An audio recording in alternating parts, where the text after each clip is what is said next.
Hi. Hey, how's it going? I'm Brady. Welcome back. How you been? This is a part two, kind of a part three on the virtual production stuff that you've been seeing here. And there's one final shot, one and a half final shots that I want to talk about as far as how we lit these scenes in virtual production. Virtual production is a really interesting dynamic to shoot in, and as I mentioned in previous videos, which I will link below, is that it's difficult. It works to your advantage and then it works against you at the same time. So without further ado, I want to talk about this shot here, which is over the dash of the driving sequence that we've been talking about. So now we've got a shot where we're static over the dash looking in on the driver, but also we've got this kind of push in over the hood of the car coming from the grill. Now I want it to be known that these are the same exact lighting setups. We just kind of got creative with the robot, with that bolt arm that was giving us some dynamic movement. So I kind of want to touch on both of them at once, but just let it be known that it's the same exact lighting setup, just a little bit different shot movement at least. So again, how we mentioned before, when we're moving in a virtual stage, we need to make it look like the scene itself, like the in-person scene is just as dynamic as the virtual wall itself. So we had a lot of different light things going on, a lot of different elements really to make it appear as if the car is moving. And again, we didn't have as many hands as I would like to. If we could have had more hands on deck, we probably could have had more moving lights, more dynamicy, if that's a word. But what we've got here is what we've got to work with. So I want to break this down one by one. So as in the previous shots of this in the part one, you know that there's this key light that was lighting on our driver, and that key light's gonna essentially remain the same. So that was an Aputure 600C, and we had that set to, again, a 4000 Kelvin color temperature because I wanted to maintain some warmth, but I didn't want it to be too deep warm, but I didn't want it to be like just clean white. So I figured 4000 was a really nice comfortable spot for that. And then on this key light, we had a Light Dome 150, which is a very large Aputure light dome. And that was just to give us the leeway to be able to pull the camera or pull the light back out of camera and out of frame, but still be able to have a large soft source.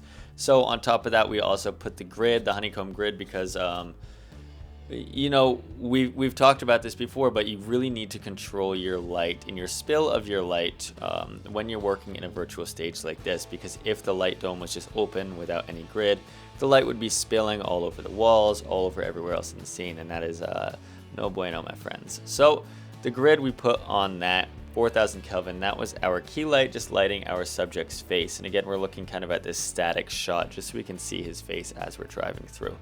Now, again, onto the side of the car, how we've had in the previous angles of this same shot, we kind of had this magenta fill light, and that was all cast by this Aputure Nova P300.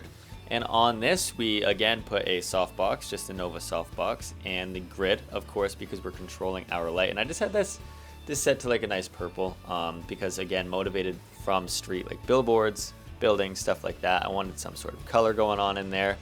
And then we had that just on the side, just as some more ambient fill light. I didn't just want this pure white as the key light. I wanted some sort of color acting in to the shadows and kind of filling in subtly. Now we had that Nova fill light in place. Now the next light, I want to start getting into this dynamic movement. Again, we want to make it look as if our vehicle, our in-studio car, is moving through the strip of Las Vegas.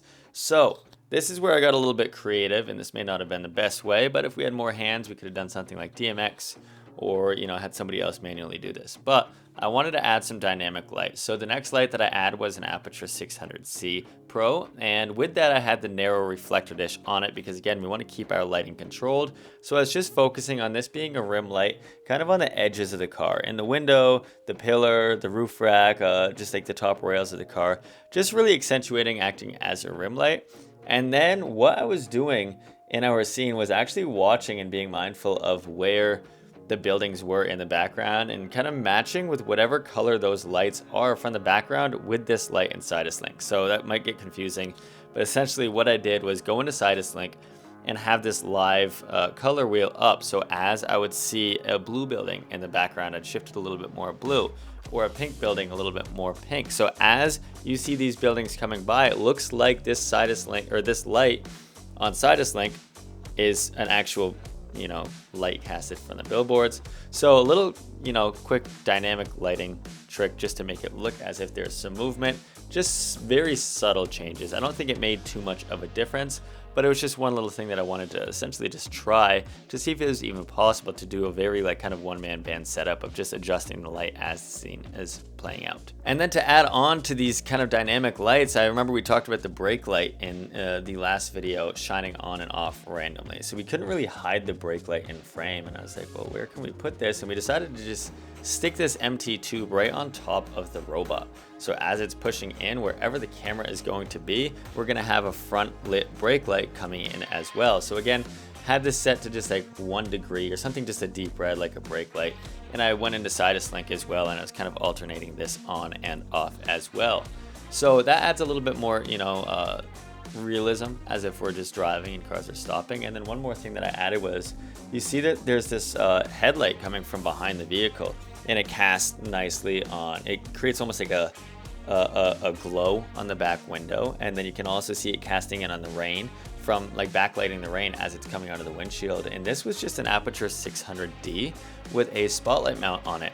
And the spotlight mount, I just closed the blades in really tight, so it was really only casting on this region of the windshield and the back window, just really, you know, threading the needle in here, acting as if there's maybe a car behind us just driving. And you know, we could have rigged something up, maybe put 2 lights there as well, but all we had is what we had essentially. So I was like, let's just put one little spotlight there, and we kind of masked it behind that little tree air freshener as well, so it didn't totally blow our cover, somebody thinking like that's a light.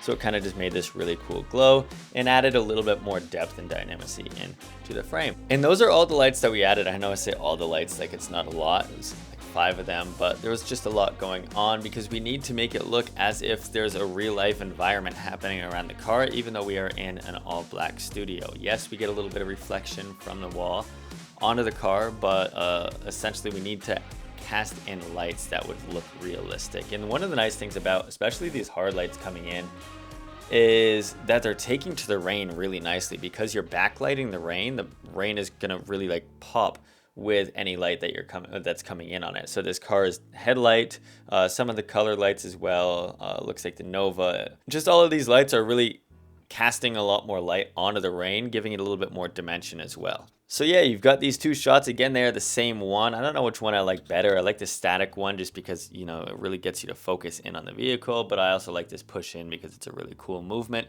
coming over the hood of the car. So I don't know, leave a comment down below of which one you like more.